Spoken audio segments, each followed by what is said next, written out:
So Skills for Care, I hope you know, we support social care employers with all of the workforce development aspects, which includes, of course, getting people into the sector.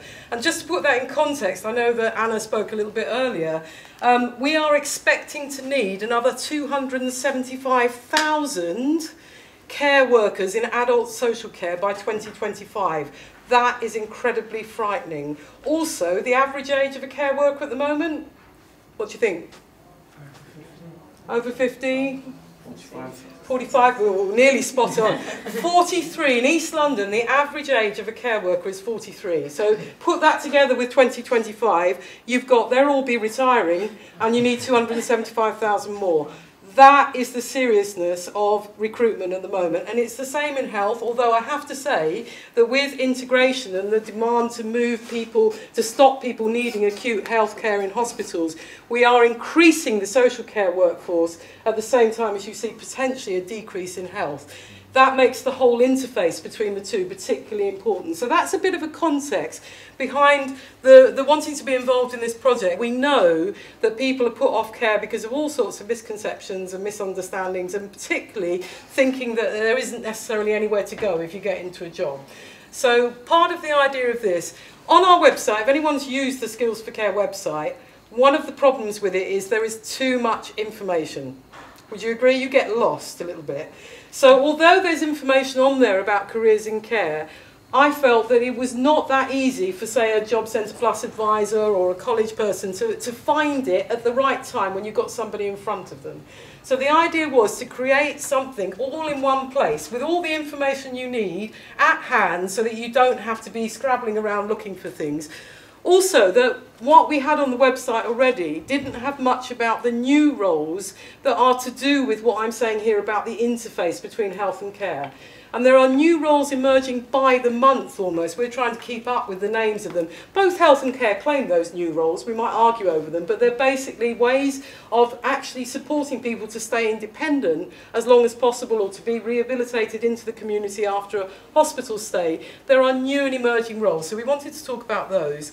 And more importantly, we wanted something that focused on progression, because a lot of the information on our website was just about this is a job, not this is where this job can take you. This is how you can start here and you can move to there, and this is what you need to do to move from here to there. So that was the kind of rationale behind the tool. What it includes is job role details for 28 care roles and 15 support or ancillary roles. So that's quite a large number of roles that come under that care sector.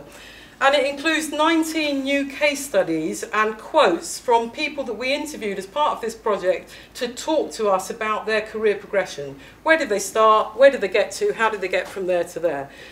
So the basic thing here is if you see a little hand like that, it means that that bit you can click through.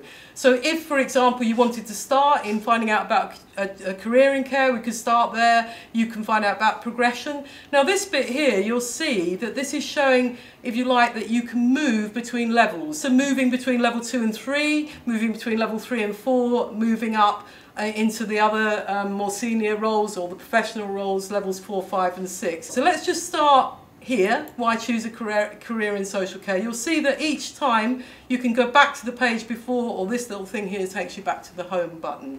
So this is just some advice about starting in a career, and here we have the myth busting. A little bit there about the difference between social care and health. When we have them up on the websites, we will be able to cross-reference to them, but as we've said, it's quite difficult to do a single tool at the moment because of the way that things are different. A little bit here about the get in. How do you get in to social care? So there's some suggestions about the routes in here. And then we've got the important section on progression. So here you've got some general advice about progression, and then you have tips from people who are saying how they progressed. When we're moving on to the step up bit, so we can get to this in two ways. I've come down to it this way, but remember I can get to it that way as well. When you see these are the case studies of people. So if you want to find out a little bit about how Emma stepped up in her career, you can click on to Emma. They're written over 3 pages because the first page is a summary, so you can just look at that, or if you want more detail, you can find out a little bit more. And what's good about this is that they also describe their role. So they describe a day in the life of the kind of role that they're doing. And then on there, they'll talk about how they moved up, and then their advice to other people as well. So if you want to go back to where you started from there, you can go back to that page. If I go back now to the contents page, one of the things that we wanted to do was think about the qualifications that people needed.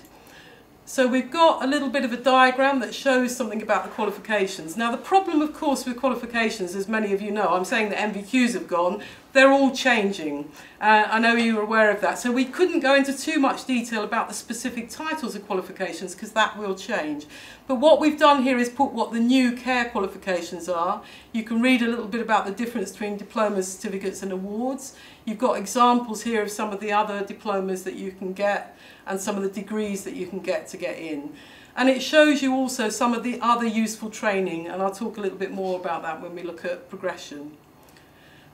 This is just a bit of an example about what you can do to think about the training and qualifications. And then we've got the section about how we can pay. And here we've talked about advanced learner loans. We've also talked about the fact that Skills for Care offers funding for an employer. But what's very interesting in these 5 examples here of people who took out advanced learner loans was why they chose that rather than going through an employer-funded route. If we go back then to this section, this is all the job roles that I mentioned. So they're in the levels. Now levels are rough, but it shows you the kind of qualification that you would need to be achieving in that role, even if you haven't got them when you started. So you know that most people that start in care, even if they haven't got a level 2, will be expected to get it within a few months of starting, etc. So if you click on any of these, so here's a new one, a care coordinator, you'll then get a job description, what skills do I need, the duties of that kind of job description and the entry requirements. So that's quite useful as a general role description for the roles that are there. We've also got support roles. So there are a lot of support roles in the care sector, and interestingly enough, some of the examples are often people who start in something like a support ancillary role and move into a direct care role because that's something that excites them.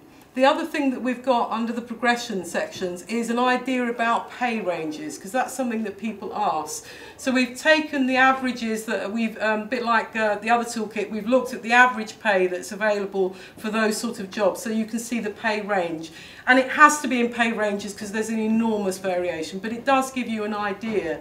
And you can see that if you are doing linear progression, so you're going upwards, you're going from each of the levels, you'll see the pay increasing. However, we have stressed in what we've said here that progression isn't just about going up levels, it is also about going into jobs that might suit you more, going into specialist jobs. So we're using progression in that wider sense of the word. Now, what's going to accompany it, you'll have a how to use it guide, which will basically say things like, with a screenshot, this is how to open it, this is how to make it full screen size, which I've got here, because when it opens, it doesn't open like that unless you press buttons. So the how-to guide will tell you how to do that.